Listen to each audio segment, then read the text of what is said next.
Guys, welcome back to ಶಿಲ್ಪಾಚ YouTube channel. ಎಲ್ಲರೂ ಹೇಗಿದ್ದೀರಾ? ನಾನು ಚೆನ್ನಾಗಿದ್ದೇನೆ, ನೀವು ಚೆನ್ನಾಗಿದ್ದೀರಾ ಅಂತೇಳಿ ಅಂದ್ಕೊಂಡಿದ್ದೇನೆ. ಇವತ್ತೊಂದು ನ್ಯೂ ವಿಡಿಯೋ ಏನಪ್ಪ ಅಂದರೆ, ಇವತ್ತೊಂದು ಫ್ಲವರ್ ಮಾಡ್ತಾ ಇದ್ದೇನೆ. ಒಂದು ಫ್ಲವರ್ ಮಾಡಿ ತೋರಿಸ್ತೇನೆ. ಸೊ ನೀವು ಅದನ್ನು ತುಂಬ ಫ್ಲವರ್ ಮಾಡಿ ಒಂದು ಬುಕ್ಕೆ ಕ್ರಿಯೇಟ್ ಮಾಡ್ಬೋದು. ಸೊ ಇವತ್ತಿನ video how to make flower. ಈ ವಿಡಿಯೋವನ್ನು ಕೊನೆ ತನಕ ನೋಡಿ. ನಿಮ್ಗೆ ಇಷ್ಟ ಆಗಿದೆ ಲೈಕ್ ಮಾಡಿ, ಶೇರ್ ಮಾಡಿ, ಹಾಗೆ ಸಪೋರ್ಟ್ ಮಾಡಿ, ಹಾಗೆ ಈ ಚಾನಲನ್ನು ಸಬ್ಸ್ಕ್ರೈಬ್ ಮಾಡೋದನ್ನು ಮರಿಬೇಡಿ. ನಿಮ್ಮ ಸಪೋರ್ಟ್ ಇದ್ದರೆ ಹೀಗೆ ನಾನು ಕಂಟಿನ್ಯೂಸ್ ವಿಡಿಯೋ ಅಪ್ಲೋಡ್ ಮಾಡ್ತಾ ಇರ್ತೇನೆ ಅಂತ ಹೇಳ್ತಾ ಇವಾಗ ವಿಡಿಯೋ ಸ್ಟಾರ್ಟ್ ಮಾಡುವ. ಸೊ ಫ್ಲವರ್ ಮಾಡಲಿಕ್ಕೆ ಏನೆಲ್ಲ ಐಟಮ್ಸ್ ಬೇಕಂತೇಳಿ, colour papers double shaded A4 sheet ನಾನು ತೊಗೊಂಡಿದ್ದೇನೆ, A4 ಶೀಟ್ ಸೈಜಲ್ಲಿ. ಗ್ಲೂ, ಸೀಸರ್ ಮತ್ತು ಲೀಫ್ ಇದ್ರೆ ಆಗ್ತದೆ, ಇಲ್ಲದಿದ್ರೂ ಆಗ್ತದೆ. ನಾವು ಗ್ರೀನ್ ಕಲರ್ ಪೇಪರ್ ಯೂಸ್ ಮಾಡಿ ಲೀಫ್ ಮಾಡ್ಬೋದು. ಇದೊಂದು ಗ್ರೀನ್ ಕಲರ್ ಟೇಪ್ ಯಾವುದೇ ಸ್ಟೇಷ್ನರಿ ಅಂಗಡಿಯಲ್ಲಿ ಸಿಗ್ತದೆ. ಸೊ ಇಷ್ಟು ಐಟಮ್ಸ್ ಬೇಕು.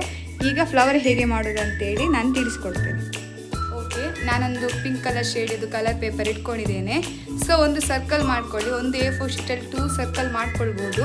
ಸೊ ಒಂದು ಸರ್ಕಲ್ ಆಲ್ರೆಡಿ ಕ್ರಿಯೇಟ್ ಮಾಡಿದ್ದೇನೆ. ಇದನ್ನು ಕಟ್ ಮಾಡುವ ಈಗ.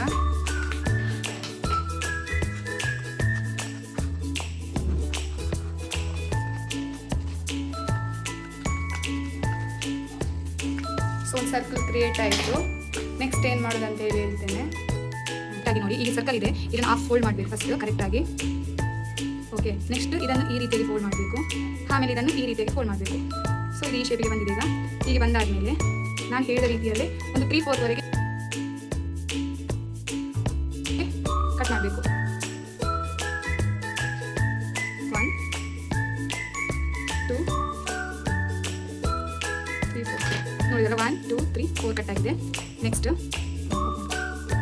Cutting, flower pleat cutting.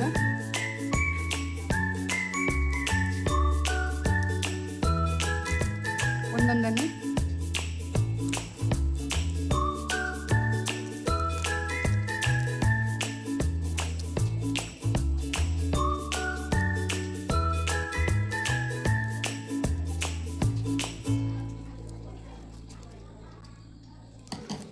So ಇವಾಗ ಫೈನಲ್ ಆಗಿ ಹೀಗೆ ಕಟ್ ಆಗಿದೆ, ನೀವು ನೋಡ್ತಾ ಇರ್ಬೋದು. ಕಲರ್ ಪೇಪರ್ ಯೂಸ್ ಮಾಡಬೇಕಂತಿಲ್ಲ, A4 ಶೀಟ್ ಇದ್ರೂ ಆಗ್ತದೆ. A4 ಶೀಟಿಗೆ ಕಲರ್ ಹಾಕಿ ನೀವು ಕ್ರಿಯೇಟ್ ಮಾಡ್ಬೋದು. ಸುಮ್ಮನೆ ದುಡ್ಡು ಕೊಟ್ಟು ಖರ್ಚು ಮಾಡಬೇಕಂತ ಸಹ ಇಲ್ಲ. ಸೊ ನೆಕ್ಸ್ಟ್ ಇದನ್ನು ಬಿಡಿಸುವ.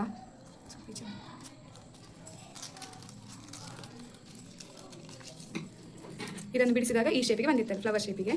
ಸೊ ಈ ಪ್ಲೀಟ್ಸ್ ಇನ್ನೂ ಸ್ವಲ್ಪ ನೀಟಾಗಿ ಆಗಲಿ ಅಂತೇಳಿ ಸೀಸರ್ ಮೂಲಕ ಇದನ್ನು ಸ್ವಲ್ಪ ಬೆಂಡ್ ಮಾಡ್ತಾ ಹೋಗುವ ಪ್ಲೀಟನ್ನು.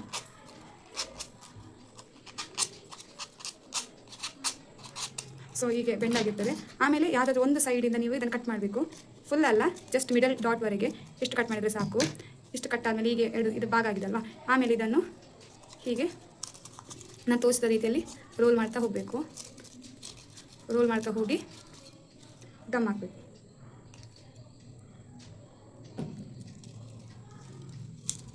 ಸೊ ಗಮ್ ಹಾಕಿದಾಗ ಈ ರೀತಿ ಕ್ರಿಯೇಟ್ ಆಗ್ತದೆ, ಎಲ್ಲ ನೋಡಿದಿರಲ್ವ. ಸೊ ನೆಕ್ಸ್ಟ್ ಇದನ್ನು ಸೈಡಿಗೆ ಇಡುವ. ನೆಕ್ಸ್ಟ್ ಈ ರೀತಿಯಾಗಿ ಒಂದು ಪೇಪರನ್ನು ಕಟ್ ಮಾಡ್ಕೊಳ್ಳಿ. ಇದನ್ನು ಹೀಗೆ ಮಿಡಲಲ್ಲಿ ಪ್ರೆಸ್ ಮಾಡಬೇಡಿ, ಈ ರೀತಿಯಾಗಿ ಇರಲಿ, ತುಂಬ ಪ್ರೆಸ್ ಮಾಡಬೇಡಿ. ನೆಕ್ಸ್ಟ್ ಇದನ್ನು ಟರ್ನ್ ಮಾಡಿ ಕಟ್ ಮಾಡ್ತಾ ಹೋಗಬೇಕು. ಫುಲ್ ಅಲ್ಲ, ಅಷ್ಟೇ.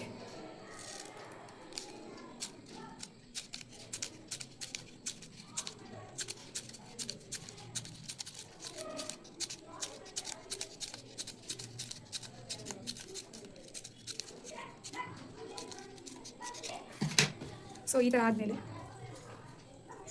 ನಾನು ಆಗಲೇ ಹೇಳಿದೆಲ್ಲ, ಒಂದು ಸ್ಟಿಕ್ಕಿಗೆ ಈ ಥರ ಈ ಟೇಪನ್ನು ರೋಲ್ ಮಾಡ್ತಾ ಹೋಗಬೇಕು. ಸೊ ಆಗ ಸ್ಟಿಕ್ ಗ್ರೀನ್ ಕಲರ್ಗೆ ಕನ್ವರ್ಟ್ ಆಗ್ತದೆ. ನೆಕ್ಸ್ಟ್ ಇಲ್ಲಿಗೆ ನಾವು ಗಮ್ ಟೇಪ್ ಹಾಕಬೇಕು. ಇಲ್ಲಿಗೂ ಗಮ್ ಟೇಪ್ ಹಾಕಬೇಕು, ಒಳಗಿಗೂ ಗಮ್ ಟೇಪ್ ಹಾಕಬೇಕು. ಗಮ್ ಹಾಕಬೇಕು, ಸಾರಿ, ಮೇಲೆಗೂ ಗಮ್ ಹಾಕಬೇಕು, ಒಳಗಿಗೂ ಗಮ್ ಹಾಕಬೇಕು. ನೆಕ್ಸ್ಟ್ ಈ ರೋಲಿಗೆ ಹೀಗೆ ಟೈಟಾಗಿ ಸ್ಟಿಕ್ ರೋಲ್ ಮಾಡ್ತಾ ಹೋಗಬೇಕು.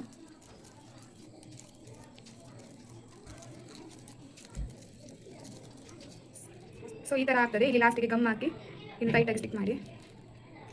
ಸೊ ಈ ಥರ ಆಗ್ತದೆ. ಇನ್ನೊಂದು ಸ್ವಲ್ಪ ಹೀಗೆ ಸ್ಪ್ರೆಡ್ ಮಾಡಿ. ಸೊ ನೆಕ್ಸ್ಟ್ ಆಲ್ರೆಡಿ ನಾವು ಕ್ರಿಯೇಟ್ ಮಾಡಿ ಫ್ಲವರ್ ಇದೆಯಲ್ಲ, ಇದು ಒಣಗಿರ್ತದೆ. ಈಗ ಇಲ್ಲಿ ಸ್ವಲ್ಪನೇ ಕಟ್ ಮಾಡಿ, ಯಾಕಂದರೆ ನಾವು ಆಲ್ರೆಡಿ ಸ್ಟಿಕ್ ಕ್ರಿಯೇಟ್ ಮಾಡಿದ್ದೇವಲ್ಲ, ಇದನ್ನು ಹಾಕಬೇಕು. ಸೊ ಸ್ಟಿಕ್ಕನ್ನು ಹೀಗೆ ಹಾಕುವ. ಸ್ವಲ್ಪ ಬೇಕಾದರೆ ಗಮ್ ಹಾಕಿ ಒಳಗಡೆಯಿಂದ ಗಟ್ಟಿ ನಿಲ್ತದೆ. ಮತ್ತು ಇಲ್ಲಿಗೂ ಸಹ ಈ ತುದಿ ಉಂಟಲ್ಲ ಇಲ್ಲಿಗೆ ಸಹ ಗಮ್ ಹಾಕಿ.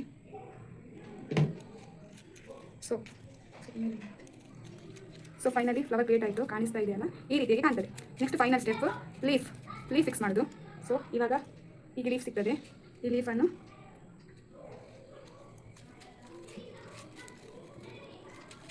ಇದು ತಂತಿ ಆಗಿರ್ತದೆ, ಇದನ್ನು ಜಸ್ಟ್ ಬೆಂಡ್ ಮಾಡಿದ್ರೆ ಆಯಿತು, ಫಿಕ್ಸ್ ಆಗ್ತದೆ ಅದು.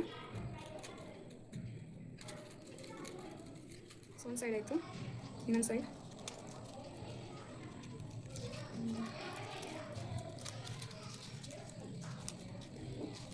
ಸೊ ಈ ರೀತಿಯಾಗಿ ಕಾಣ್ತದೆ. ಫೈನಲ್ ಆಗಿ ಲೀಫ್ ಮಧ್ಯ ಒಂದು ಹೂವು ಕ್ರಿಯೇಟ್ ಮಾಡಿದೆ. ಇವಾಗ ಹೂವಿನ ಫೈನಲ್ ಲುಕ್ ಈ ರೀತಿಯಾಗಿ ಆಗಿದೆ, ಸಿಂಪಲ್ ಆಗಿ. ವಿದಿನ್ 2 ಮಿನಿಟ್ಸಲ್ಲಿ ನೀವು ಯಾರು ಕೂಡ ಮಾಡ್ಬೋದು ಇದು ಫ್ಲವರ್. ಇದು ನಾನು ಮಾಡಿದ ಫ್ಲವರ್. ಸೊ ಇದ್ರ ಜೊತೆ ಆಲ್ರೆಡಿ ನಾನು 3-4 ಫ್ಲವರ್ಸ್ ಮಾಡಿದ್ದೇನೆ. ಸೊ ಈ ರೀತಿಯ ಫ್ಲವರ್ಸ್ ಒಂದು ತುಂಬ ಕ್ರಿಯೇಟ್ ಮಾಡಿ ಒಂದು ಬುಕ್ಕೆ ರೀತಿ ಮಾಡಿ ಕೊಟ್ಟರೆ ಯಾರಿಗೂ ಕೂಡ ಇಷ್ಟ ಆಗ್ತದೆ.